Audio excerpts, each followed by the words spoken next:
Welcome back to Black and Classic Podcast. I'm your host, Brittany Monet, where we talk all things politics and pop culture. If you're new here, hit that subscribe and join the Classic fam, where we talk all things politics and pop culture every Sunday. Now, you guys, we are going to be jumping into all things, literally, I would say, politics and pop culture. Not much happening in local news. We'll touch on some of our recap, but we're going straight into the meat and potatoes of everything happening in the world today. That blackness, that black power, that black pushing them to identify with black culture. I think that's what you're asking. I have no. All right, first up, our recap. So I sent out a bunch of reels and TikToks and shorts on YouTube, everything like that there. And a lot of you guys had some amazing things to say, some not so amazing things, but that never bothered me, to be honest. First up, on a clip that I posted about millennials really not wanting to buy homes or even afford to buy homes. There was a comment by Renee 1461 who said, I'm an older woman and cannot afford a home on my current salary. Renee, you are not alone. There are many Americans, okay, young and old, who cannot afford a home on their salary, barely affording the rent. I think that's why we see such a large increase in the homeless epidemic and a lot more people being homeless or finding themselves just one paycheck away from being homeless. Okay. Now, going on to TikTok, if you are original family, okay, my cousins, y'all already know TikTok, they chew me alive every single time. Okay. And so Cora on TikTok said, anybody that says palm colored, oh, mind you, this was a TikTok that I posted where it was an older clip, but I had posted it recently where I had spoke about the situation where, as a Black woman, when you're in the grocery store, you do run across the people. Okay. I said palm colored. Y'all knew what I meant. White, Caucasian, European, whatever you want to say it, slice it and dice it. Okay. Anyways, I said, they just so happen to have, a little bit of entitlement. They don't want to get out the way. You have to wait for them to move before they want to move for you. So in that TikTok, Cora says anyone that says palm colored with a self-righteous look on their face is racist. First of all, Cora, calling me racist is crazy. Okay. I'm not racist. News flash, not racist. But okay. So I have self-righteous look on my face, so I'm a racist. All right, fine. And then you proceeded to agree with me and said, like you said, there's a certain way certain people move that's recognizable, and we should be respecting each other instead. Exactly. Okay? Exactly. You know what I meant when I said what I said. All right? So I don't know why we had to call me a racist. I don't even think I said anybody in that clip was racist. All I did was identify what y'all be doing. If a hit dog holler, if the shoe fit, you know what I'm saying? It is what it is. Now, with that being said, there is no local news, nothing really important to report on. There were some interesting headlines, but as I read into the article, it wasn't like big updates. It was kind of just like nothing of importance. I will say that to me for the Classic fam. Now, if you found something important, do it moving, okay? I just didn't. So with that being said, let's jump into our headlines.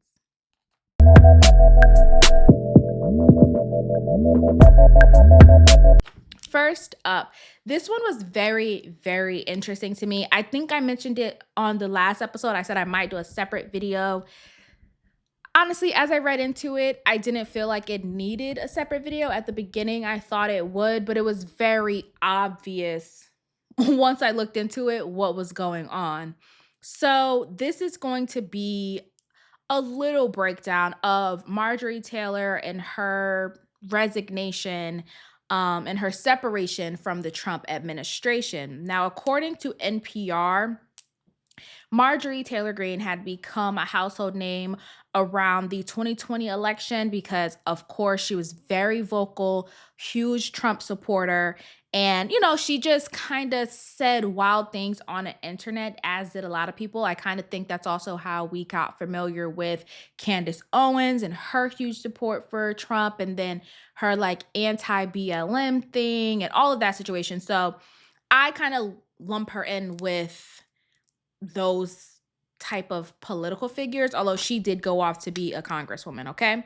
So, in looking into that, I did want to find out what she had said because, again, kind of like I did with Candace Owens, I'm never someone for the internet to be able to tell me who I should dislike. Okay. The internet can't tell me who to like and dislike. I'm going to go and look into it myself. Right. So, for the first thing that I saw is that they're saying that she was in support of violence. And so she had come out and basically had all of these like social media posts and retweets and, you know, commenting on other people's things about the execution of Nancy Pelosi and just like really negative things to say about them. I think she had posted a picture of herself holding a gun in reference to like Nancy Pelosi. It was just like really weird. But this was back in 2018, 2019. I don't want to say that as if that's like a decade ago, but it was some years ago. So she did later apologize for that. But again, very weird to kind of go out and like be in support of someone being executed. Strange in and of itself. She also was someone that promoted conspiracies regarding mass shootings and 9/11. Specifically, I think also Sandy Hook. She probably was on that like Alex Jones bandwagon with saying, it didn't happen and yada, yada, yada. I did not see anything that said she apologized for that. So if she did, okay, but I didn't see it. But that's just some of the scandalous things she's been involved in. Along with, of course, every other Trump supporter who has said that Trump lost due to voter fraud. So, I think everyone has heard that and or agreed with that if you were a Trump supporter at that time. Now, here is where things get interesting.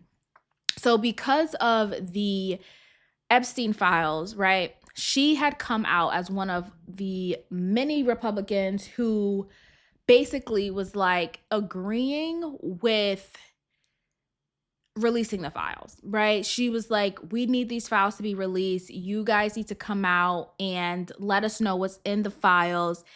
And she was supporting it. Now, some of her party, the Republican Party, were like, let's hold off. This is a Democratic hoax and the left is pushing this propaganda. But then you did have some Republicans who were like, actually, no, and y'all need to release these files. She was one of them. Okay. So that started to create this disagreement between her and Trump. And it's quite interesting because as I was reading, there were people who were speculating that Marjorie Taylor Greene was doing this in order to get back into the good graces of women, right? And I found that to be a little bit interesting, but we'll go on. So she wanted those, files to be released. Of course, with all of that pressure, Trump did end up signing it. Now, I haven't seen anything about what has come of that since he signed it last Wednesday. I will stay tuned in and tapped in and see what will come out of that. Again, I will not be shocked by the names, but it does seem like they're dragging their feet a little bit. I think it's going to be heavily redacted.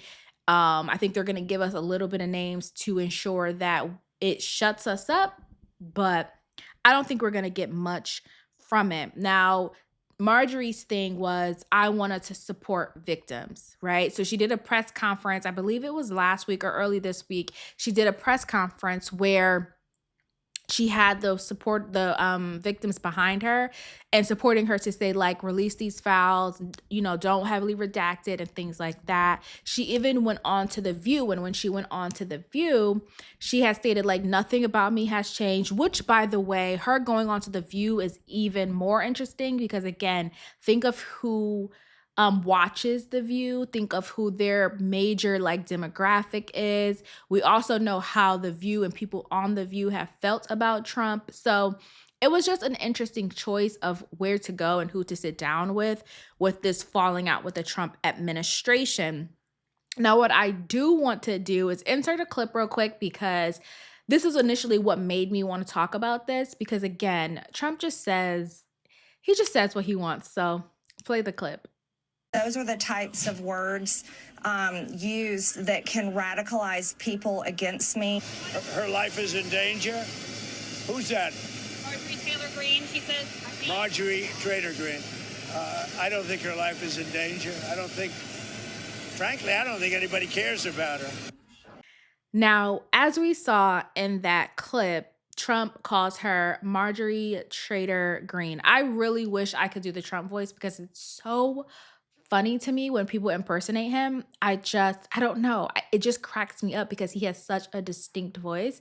So when they impersonate him, it's just, chef's kiss. It's so funny. But yeah, so he calls her Marjorie Trader Greene, and she states that she is standing up for American women who were raped at 14, trafficked, and used by rich, powerful men.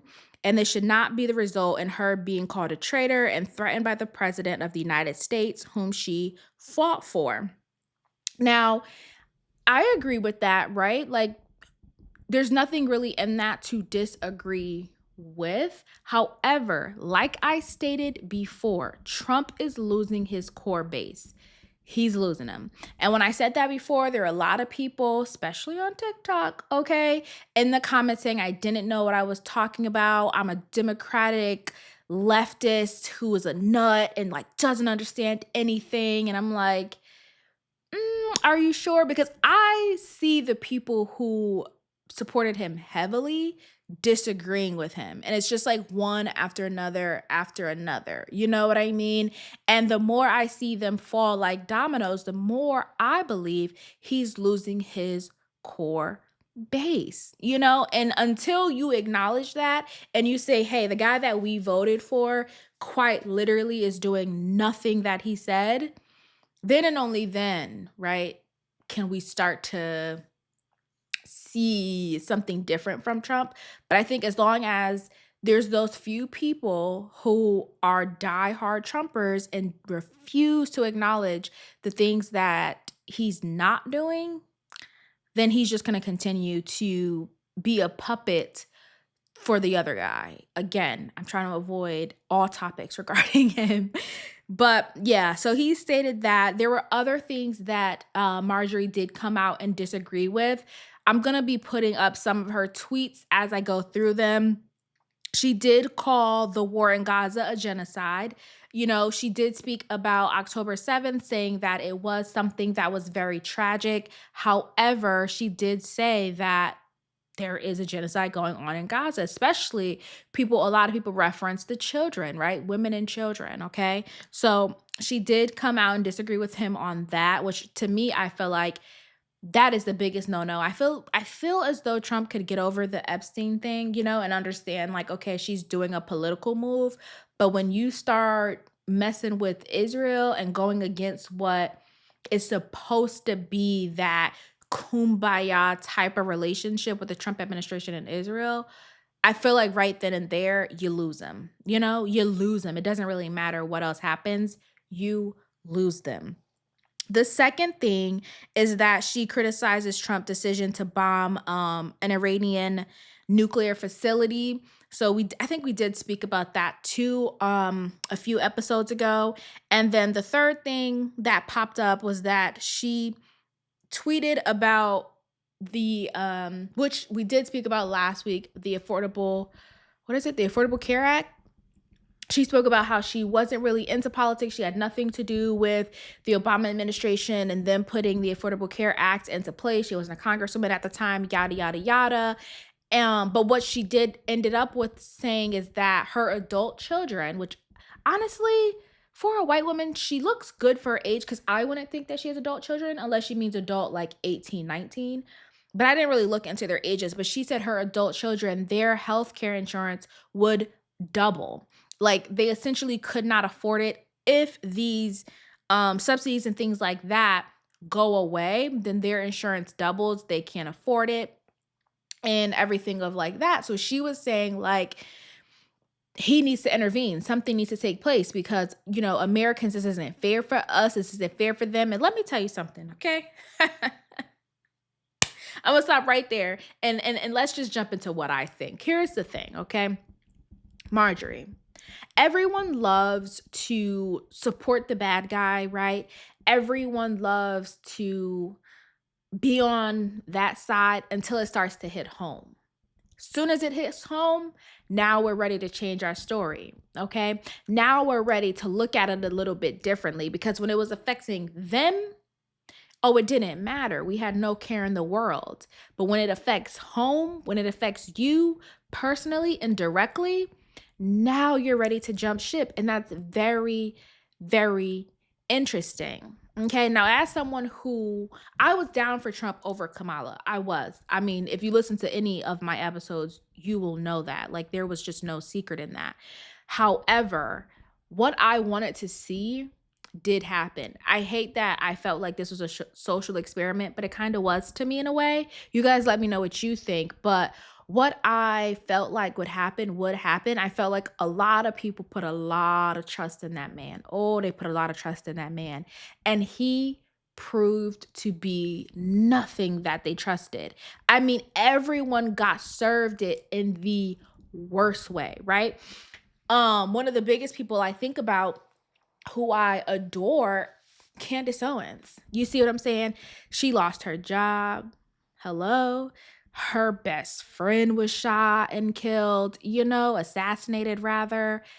And she's really digging into what happened, and I think she understands the gravity of Trump being in the White House, and then the weight of it. You understand what I'm saying? So, and she was someone who was hugely supportive of him. And I think when she saw the tide turning, she switched gears, right? She started talking more about Cardi B. I don't know if I discussed this on an episode, but she started talking more about Cardi B, more about pop culture.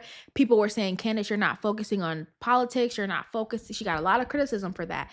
You're not focusing on politics. You're not focusing on pop culture. The same thing with Marjorie Taylor Greene. You guys supported this man up until it affected you personally.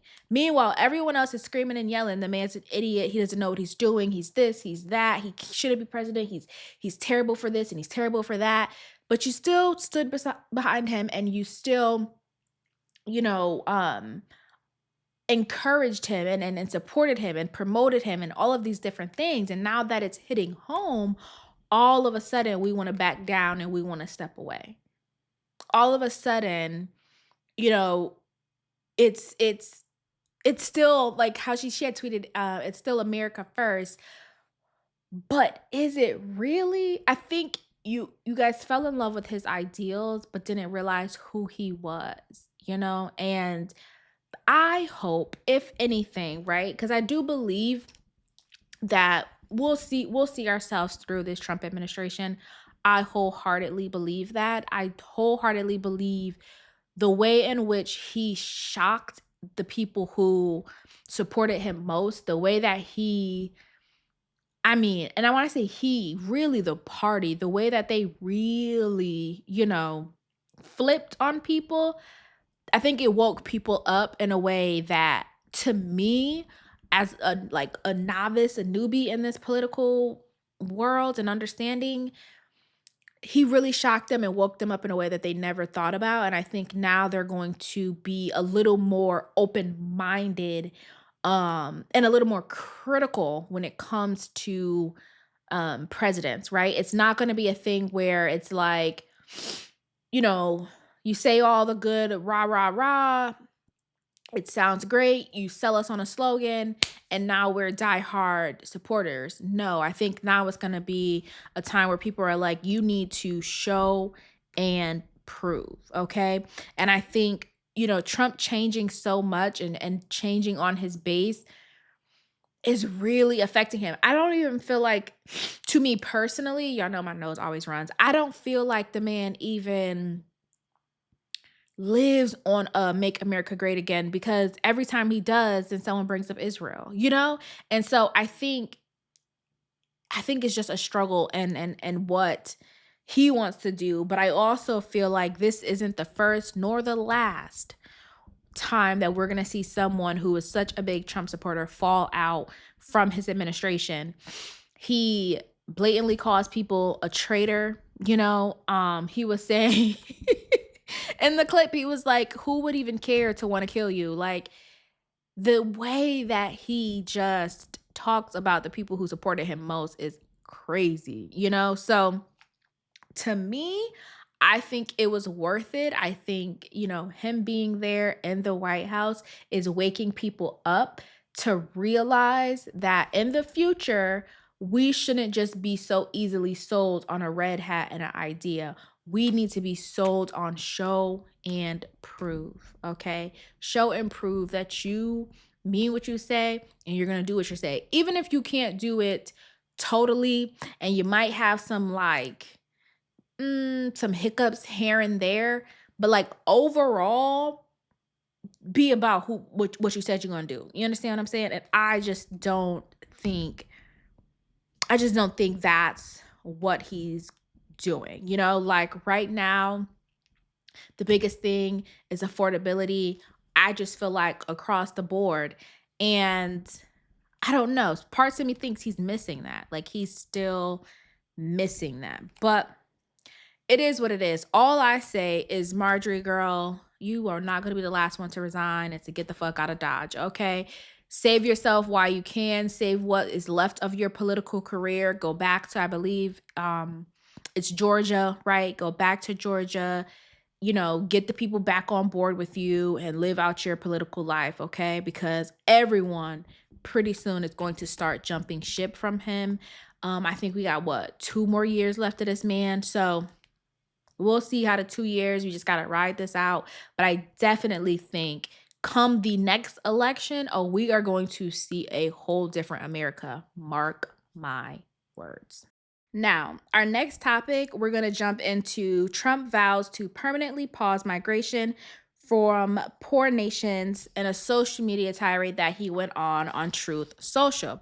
So if you aren't familiar, on Wednesday, a 29-year-old Afghan national who worked with, listen to me now, who worked with the CIA during the Afghanistan war is facing charges for the shooting of 2 National Guard members who were deployed to patrol Washington, D.C. under Trump's orders. One whom died shortly before the president spoke to the U.S. troops by video on Thursday evening.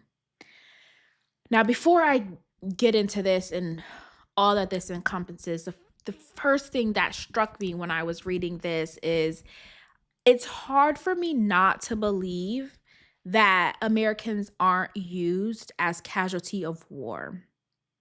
Now, when I say that, what I mean is in order to push a certain agenda, in order to get certain ideas to be popular and to gain traction, in order to even start a war, I believe that decisions are made and lives are lost in order to make certain things happen. Now, I could completely be off base, but I was just watching an interview. I did not finish it. It was very long, I think almost 2 hours, an interview with Tucker Carlson and a woman who I believe worked for the government, and her husband died in 9/11. Again, I had just started. I think I was maybe 15 minutes in, okay?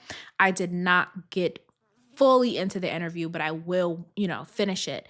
And she was just, in the introduction, even discussing how that happened with 9/11. Now, a lot of it to me personally was not shocking because, again, this is something that I have listened to a lot of independent podcasters discuss and talk about.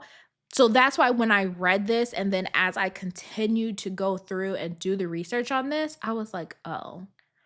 It just seems as if every single time it's something else to link right back to immigration. Just like I said with the trans, there's an agenda, and every single time something happens, the person links directly back to an agenda. You understand? So for me, I don't want to sound insensitive, but I want Americans to be aware, even if you believe it's a conspiracy, to be aware that sometimes America is against America, Americans, I should say, and we are used as casualties of war. So Trump posted on his Truth Social platform that he was going to reverse migration to fully cure this problem. Now, to me, this is quite literally maybe, right? The only policy that he has stuck with and that he has campaigned on and continued during his presidency, immigration. It's literally the only policy. I can't think of another one that he goes so hard for like he does this one. And the Trump administration then stated that they were seeking to end federal benefits for non-citizens. Now, I will be honest, I again, like everyone else, I follow news profiles. So when I was seeing this story, I was looking at the comments and a lot of people are like, they don't even get benefits. So why is this news? And I'm like, huh? They don't get benefits. So of course, what do? I research it because one thing's for certain, I'm not going to come onto this platform and not have tried to look into it. Now, you guys can correct me. You guys correct me all the time, okay? I don't pretend to know everything. I know I don't know everything, but I will look into it to get an idea of what's going on. So when I looked into it, the benefits that non-citizens do receive: public education, emergency Medicaid, school meal programs, and emergency treatment. So I knew there had to be some benefits that they were receiving, okay? Because I know our tax dollars pay for it in some form or fashion. But I figured it was deeper than just education and emergency medical, right? Like, I don't think that's what they want to cut out because they're already dismantling and chopping up and just doing what they want to the Department of Education. Okay, they're trying to move special education out of it. Nurses aren't professional jobs. Like, they're just doing a whole bunch of stuff over there. So I knew it had to be deeper than that because they're not even concerned with Americans getting proper education. Okay, so I don't think they care about non-citizens getting education. They don't care about us getting proper education. You understand what I'm saying? So in that, I said, I need to dig a little deeper because there's something else here that they want to cut off or end. It's something else, right? So I look a little bit deeper. Now, on Thursday, the Trump administration, they blamed Biden's administration. Of course, they blamed Biden's administration for vetting failures for the admission of the Afghanistan man. Gosh, that was a real tongue twister. They blamed him for the admission of this Afghanistan man, this suspect, into the shooting of Sarah Beckstrom and Andrew Wolf. However, in that, the Trump administration, okay, the Trump administration granted him asylum in April of this year. So why that was interesting to, you know what? Okay, let me just go in order, right? Okay, boom. So that happens. Okay, guys. Now, what I find interesting is this suspect. Oh, I'm gonna butcher this name, but that's fine. Ramalamalam Lakanwal. Ramalamalam Rockenwall. Listen, the murderer entered the U.S. on September 8th of 2021 under the Allies Welcome program. Now, this program was a resettlement program because remember, under Biden, they pulled out of the Afghan war. They pulled out of Afghanistan all willy-nilly. And there was a bunch of fallout from that. So this was kind of like a corrective thing. Since then, he had been working with the CIA because they said over in Afghanistan, he had been helping the U.S. and like playing a major role. So they were like, cool, you cool with us, so come back. And they basically like made it legal for him to work here, live here, get the benefits, do all of those things. And it was supposed to make it easier for him to become a legal citizen. All the articles say he had no criminal history, he had no criminal background, nothing like that. Some reports say that they did do a background check. The Trump administration reports that they did not do a criminal background check. All in all, according to the Trump administration, it was Biden's fault. What I found interesting, the Biden administration, Kash Patel and his friends and all of them, no one ever addressed, to my knowledge, no one has ever addressed that they granted him asylum in April.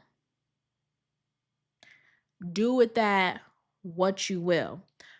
I will say, in closing for this, what we have learned, especially if 9/11 does not teach us anything, when they want an agenda to be pushed, you will find casualties. 9/11, it was over 3,000.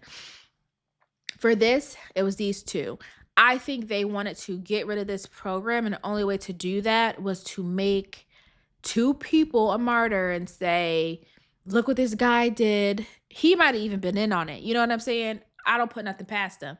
He might have even been in on it. He was going to die on his sword, because in reading and in my research, they had about 70,000 Afghans and stuff and other different people come under this Allies Welcome Resettlement Program. So I think they were like, did you hear about this? Did you know he did this? And yeah, you know what I mean? Like, it just feels very calculated to me. So with that being said, just keep an eye out on the things that happen. I told you guys before with the trans agenda and how every single time it's a school shooting or some mass shooting, they're trans. And they always find, oh, the boyfriend was trans, or they were trans, or a friend was trans. They live with someone trans. It was all somehow, some way, even with Charlie Kirk, child, it's always a trans agenda involved. Now, as we get more into these National Guards and ICE and things like that, there's always someone who was illegal, who shouldn't have been here. That's all I'm gonna say. I want us to pay attention. Now, before I switch gears, because I do have a couple things in pop culture that I want to discuss, I quickly want to address the Mamdani and Trump meeting, because, child, it had y'all in a uproar. It had the people in a uproar. But be clear, I'm glad it happened. Now, although my hoodie does say New York, I am a non-New Yorker, okay? But I definitely praise Mamdani for going down and meeting with Trump.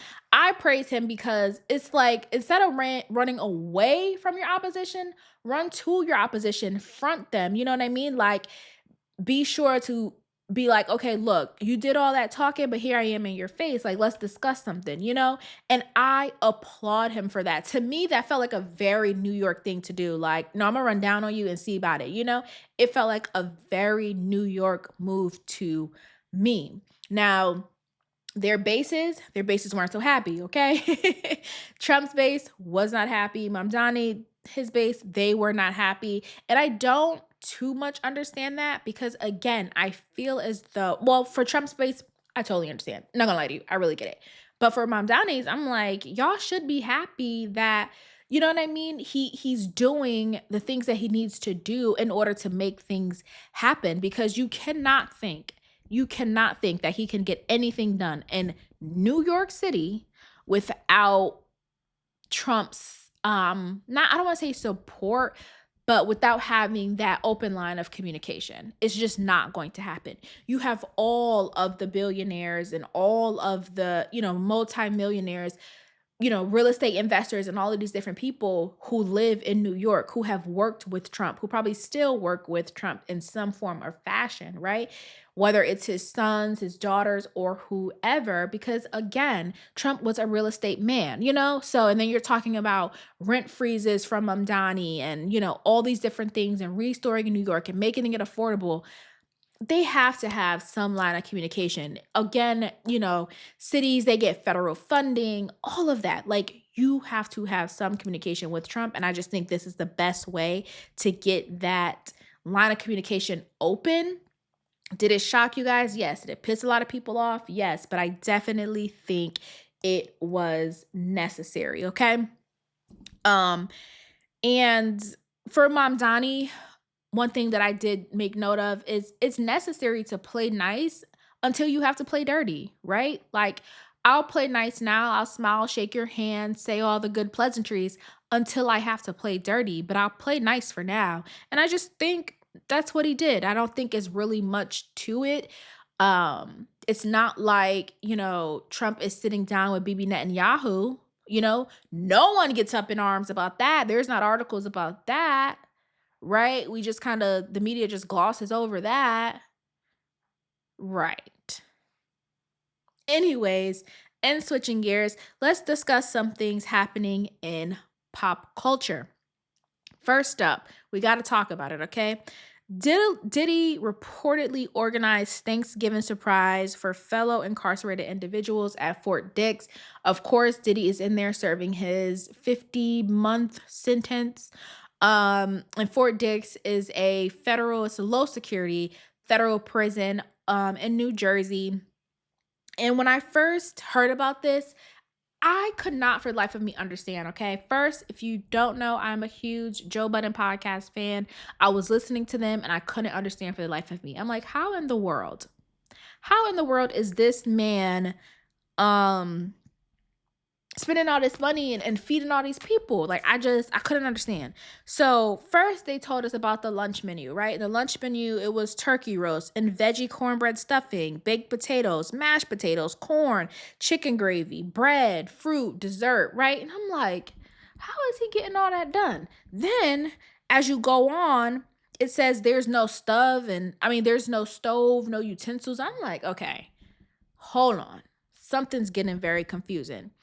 Then on top of that, I remember I watched an interview. I didn't finish it because it did get under my skin a little bit. Not a little bit, a lot of it. I will not lie. Tucker Carlson and George Santos. Now, George Santos was the one who he basically was like frauding the people, right? He wasn't who he said he was. They found some way to send him to jail. He went to jail. He went to federal prison. The prison he went to was FCI Farrington. Now, FCI Farrington is also in New Jersey. So when I remember that he said he was in Jersey, right? And listening to the interview, my mind immediately went to, wait, was he in there with Diddy? But I felt like he would have mentioned that.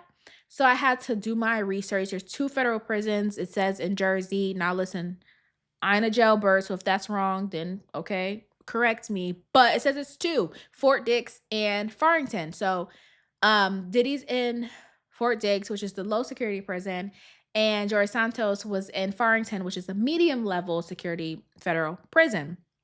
And so I went back because I'm like, hold on, were they in there together? But in looking it up, they were not in there together. He did give great detail about his prison experience, and that's what got under my skin because the man was treating this like he was going away to like a rehab or like a retreat. Like, sir, no, this is prison. It's not supposed to be good, And he then it just was a mess. I mean, if you want to watch it, go watch it, but it was just a mess. And I was like, sir, this is not a spa retreat. Like, this is meant to be deplorable conditions. Like, that's what it is. That's why people anyways, child, I'm not even gonna get off into that. I'm gonna focus on our topic at hand. But George is a mess, child. He a mess. Okay.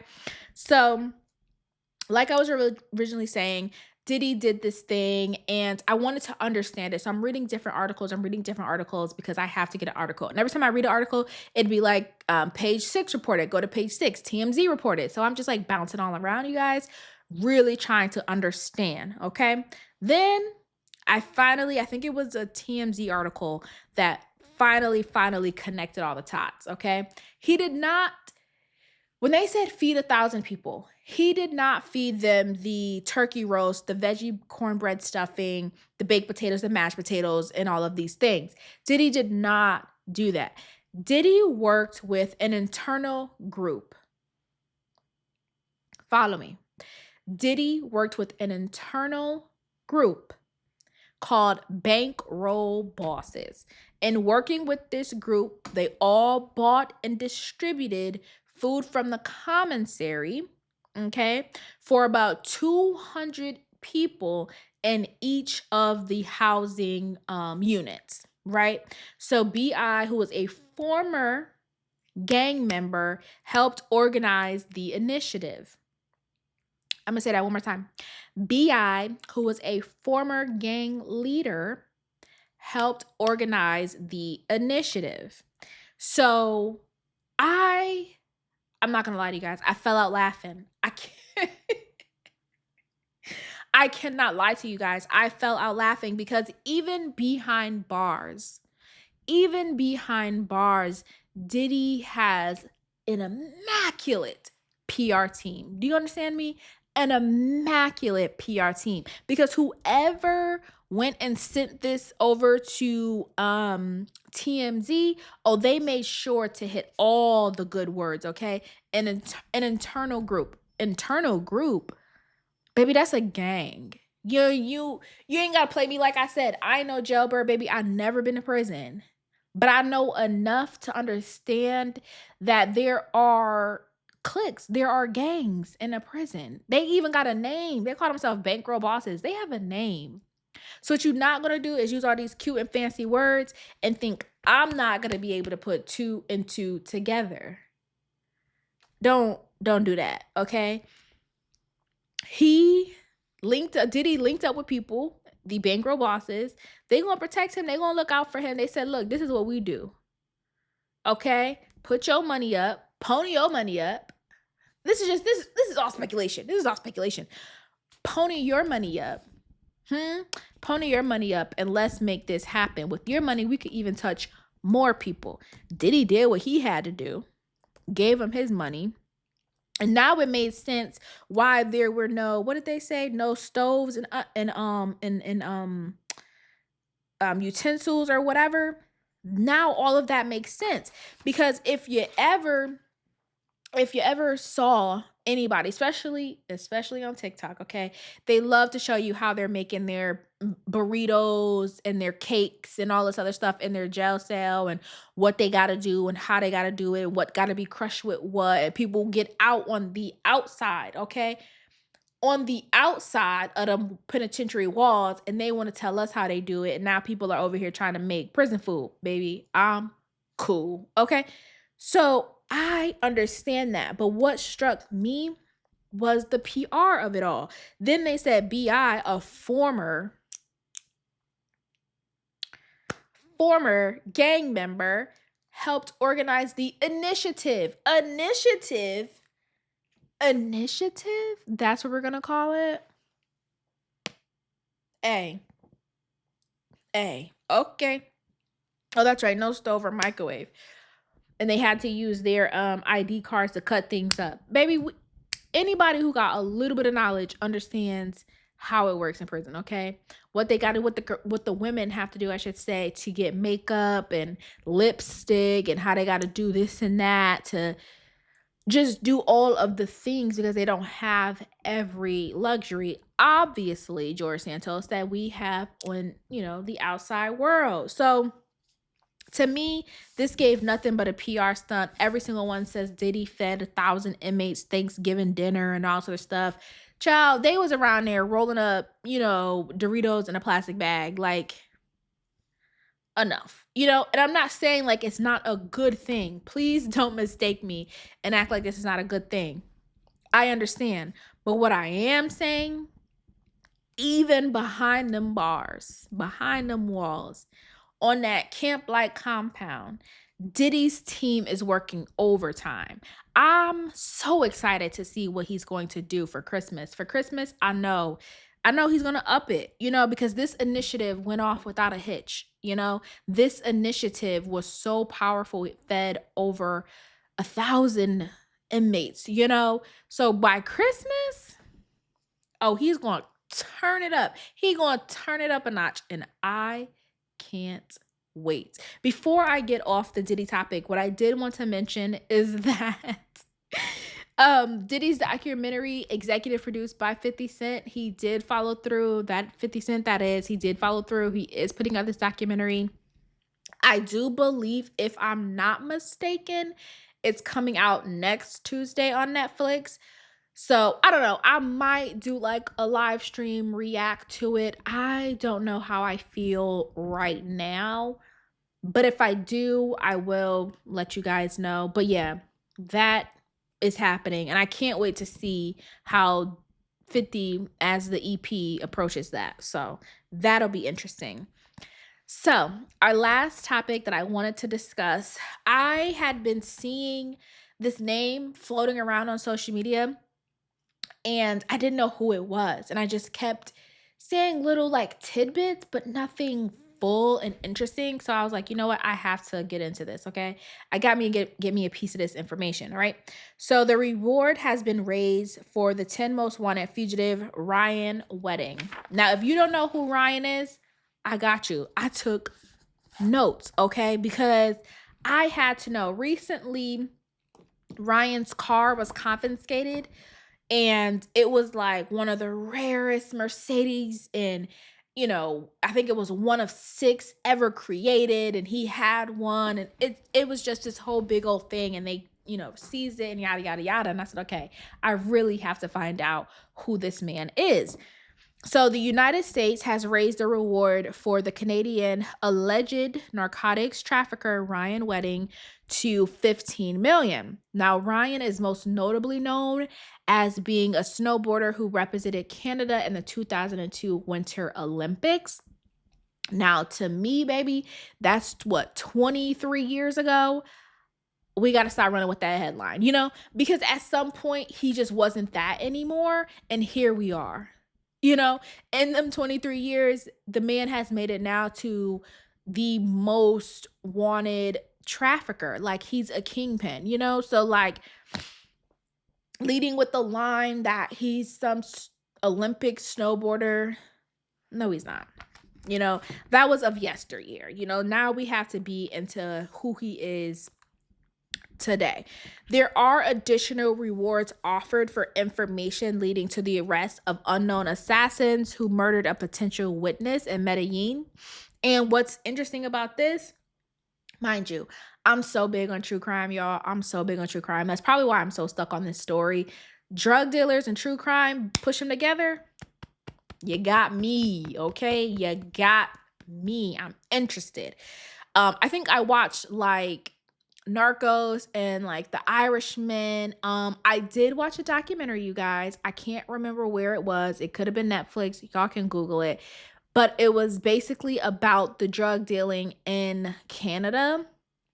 I did not know how y'all got down, okay? I will be honest. I did not know.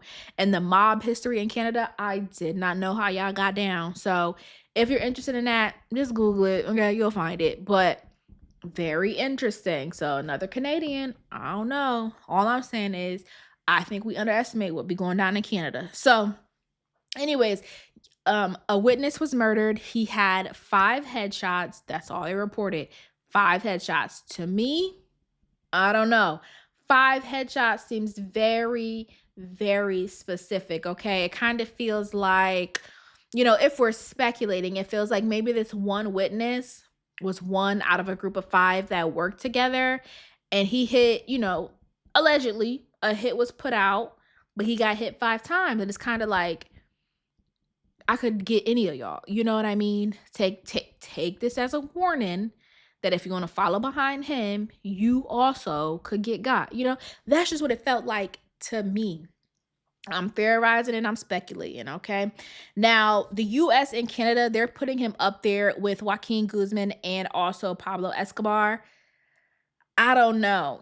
I don't know too much to say that the man is trafficking them type of drugs, but that's what they say. They're speculating that he is the largest distributor of cocaine in Canada. Now, when I saw this in the FBI, like most wanted write-up, I'm like, okay, he's the largest distributor in Canada. Who's the largest distributor in the United States? I don't know. I just be asking the questions, y'all. I just be asking the questions. So officials believe that Ryan is living in Mexico and he's working with the Sinaloa cartel and he's flooding drugs, cocaine specifically from like Colombian cocaine from the US into Canada. But the cartel is protecting him. That's why he's living in Mexico. Also recently, his lawyer was arrested. Now, his lawyer was arrested for allegedly allegedly telling Ryan that he needs to knock off that witness. This is what the folks is alleging. So that witness that got hit with them 5 head taps, yes, ma'am. They are saying his lawyer told him you need to go on and handle that. This is alleged. This is alleged. This is all alleged. He was arrested, but this is allegedly why. I don't know, okay? Now the DOJ, the FBI, and the Alphabet Boys are in on this, okay? They all working together, okay? In America and in Canada, okay? Now, the who is it? The US Department of Treasury's Office of Foreign Assets Control, they entered into this and they froze his assets essentially. So any money that Ryan had in the States, sees that right on up, and anyone that he was close to. So that probably could be like his lawyer as well, which is tough because if you're a lawyer and they seize your money, how do you fight your case? Crazy, but hopefully, I mean, he's a lawyer. He probably can prove that not all his money is coming from Ryan. But yeah, they basically froze up their accounts. What I found interesting is that Ryan's aliases are James Conrad King, Jesse King, Giant, Public Enemy, and El Jefe. I'm like, who is walking around calling themselves Public Enemy? That's crazy. Giant, I guess. I think he's like 6'4" or something like that. And then the other names, you always need a second name or third, depending on who you are, right? So I just found that interesting. And why I found that interesting, I'm just going to say this real quick before I let you guys go, because, I try not to do super long episodes anymore. Ha ha ha, jokes on me. They're always long. When the government goes after drug dealers, street pharmacists, I'm always a little conflicted. I totally understand of keeping, the people, the citizens safe. But why do we not have, and again, please let me know in the comments, why do we not have the same pressure for pharmaceutical companies? Why is it that the drugs that the government can benefit from and see some type of money from, specifically because you have, there's a whole big business and big pharma, right? Especially with the lobbying and all these things, there's a big business. So when the government can see some type of money from that, there's no pressure on these, pharmaceutical companies, right? But there is pressure for street pharmacists who, to me, especially if the opioid epidemic taught us anything, is that there's this trickle down effect, right? You get prescribed something and then you get hooked to that and then you're off of that. And now you got to go to the streets to get something that compares to that. And instead of going after the pharmaceutical companies, especially those who are pumped, right? Because if I'm not mistaken, doctors get a benefit for like selling a certain number of drugs or carrying a certain number of carrying a brand of drug or, yada, yada, yada, right? So it just seems like it's a little bit of an unfair thing. Now, I feel as though if they could tax the hell out of cocaine, it'll be legal. It'll be legal.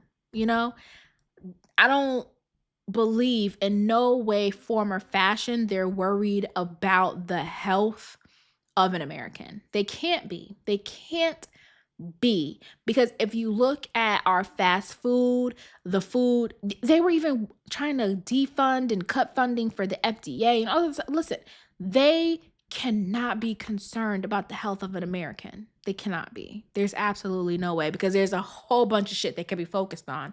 You understand what I'm saying? So that to me doesn't make any sense. So what is it about street pharmacists that the government is so upset about, if it's not that they can't get money from it? That money is strictly going to like someone, but it's not them. It's not taxable. It's, I don't know. That's just the way I feel. And that's why it's always interesting to me when they go after your El Chapos and your Escobars and all this other stuff. But I digress. I'm not even going to get off into that. I just thought it was interesting, and I can't wait for the documentary and the stories on Ryan, what he's been doing while he's been in hiding, what it's been like being on the run from the FBI. You got 2 countries after you. Ugh, child, I can't wait to learn more. But with that being said, I'm going to end here. Thank you guys for tuning in to another episode of Black and Classic Podcast. Please remember, share all your comments. But if you want to get into a debate, please know you can debate your granny because I just don't give a fuck. And with that being said, I'll talk to you guys next week. Bye.